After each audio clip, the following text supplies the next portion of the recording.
अस्सलाम वालेकुम to all my YouTube family. उम्मीद है आप लोग सब ठीक होंगे। Welcome back to another vlog और उम्मीद है कि आप सब ठीक होंगे। मुझे अपनी दुआ में याद रखिएगा। और आज का जो हमारा व्लॉग है वो है related to sugar. Last video में मैं आपको बताया था कि शुगर क्या होता है, शुगर के क्या सिम्टम्स है, क्या साइंस है और इसके बारे में हम डिस्कस करेंगे। सबसे पहले ये कि इंशाल्लाह मैं आप लोगों से बहुत अच्छी गुड न्यूज शेयर करने वाली हूँ, वो भी रिलेटेड टू माई कैरियर है। और आपकी जो बहन है वो प्रोफेशनली और जो है इंटरनेशनली जो है डॉक्टर डिक्लेयर हो चुकी है। बहुत बहुत बहुत मुबारक आप लोगों ने भी मुझे देनी है और मैंने भी जो है इंशाल्लाह अच्छे से कमेंट्स करिएगा ताकि मुझे हौसला हो जाएगी आपकी बहन को। ठीक है। उसके बाद ये कि हमने लास्ट वीडियो में ये डिस्कस किया था कि व्हाट इज शुगर, राइट। हमने ये बात की थी कि शुगर जब खराब हो जाता है उसमें गैस गैंग्रीन हो जाते हैं, एम्पुटेशन कराते हैं, ऐसी ऐसी सारी डिस्कशन की थी। Today the discussion is about diabetic ketoacidosis. What is ketoacidosis? उसमें होता है कीटोन बॉडीज आपकी बॉडी में पैदा होती हैं और जब आपकी बॉडी में कीटोन बॉडीज पैदा होती हैं उसमें ये होता है कि आपकी जो है आपके पास एक सपोज एक पेशेंट आया, राइट, वो बहुत ज्यादा बीमार है और उसको जो है वो बहुत ज्यादा उसका शुगर जो है खराब हुआ है। अभी ही last week I was in the hospital and I admitted small child. She was like 16 years old और उसको शुगर जो है बहुत खराब हो चुका था और उसको हम कहते हैं डायबिटिक कीटोएसिडोसिस, राइट।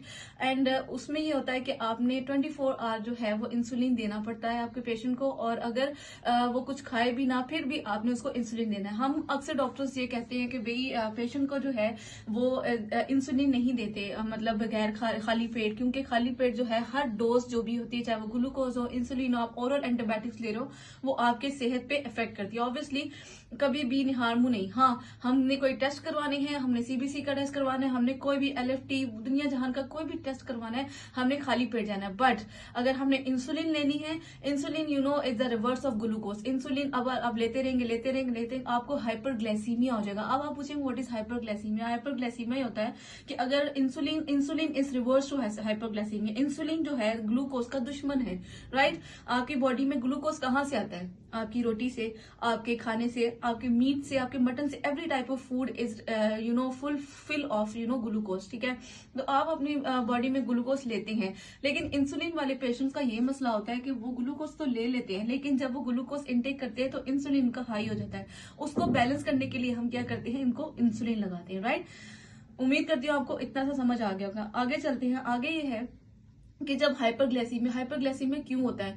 इंसुलिन दिए जा रहे, राइट। वो अगर हम ज्यादा इंसुलिन दिए जा रहे हैं, वो पेशेंट हमारे पास आया है, उसको हमने बराबर करने के लिए जो है वो ग्लूकोज भी देना है, साथ हमने नॉर्मल सलाइन भी रखना है, साथ हमने इंसुलिन भी देना है। तो लास्ट पेशेंट की ही मैं आपको बात बता रही थी, coming back to the topic, के वो 16 ईयर्स थी। आप सोचें 16 साल की वो लड़की थी और उसको डायबिटिक कीटोएसिडोसिस था। उसमें यह था कि एक तो शुगर होता है, ठीक है, हम कहते हैं ना डायबिटीज हो गया पेशेंट को, वो क्या होता है? एक स्लैंग वर्ड में हम बोलते हैं शुगर, ठीक है, वो कोई बड़ी चीज नहीं, शुगर है, ठीक।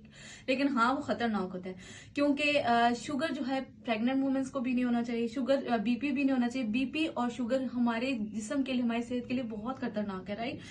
प्रेगनेंसी का बाद में जिक्र करें क्योंकि मैंने आपको प्रेगनेंसी का भी डिस्कस किया था कि प्रेग्नेंट वुमेन्स होती हैं उनमें भी जो है शुगर और बीपी जो है बहुत ज्यादा डेंजरस लेवल में अगर हो जाए तो फिर आपके बेबी को खतरा होता है, इन्फेक्शन हो सकता है। तो अब हम नॉर्मल की बात करेंगे। दैट चाइल्ड वो 16 इयर्स ओल्ड और उसको डायबिटिक कीटोएसिडोसिस थी और उसको मैं मॉनिटर कर रही थी। 24 आवर मॉनिटरिंग करनी पड़ती है, इंसुलिन पर इंसुलिन।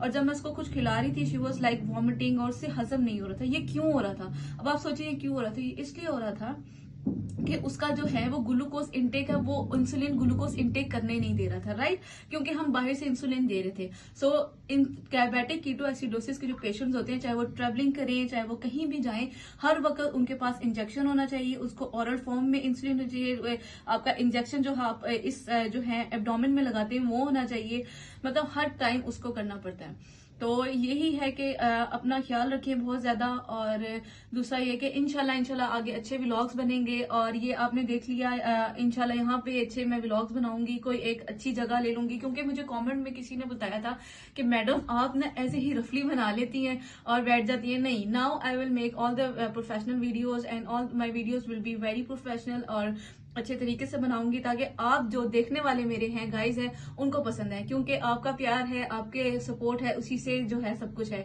तो उम्मीद करती हूँ आप लोगों को मेरी आज की वीडियो बहुत अच्छी लगी तो लाइक करें, शेयर करें, अपनी बहन को दुआ में याद रखिए। अल्लाह हाफिज।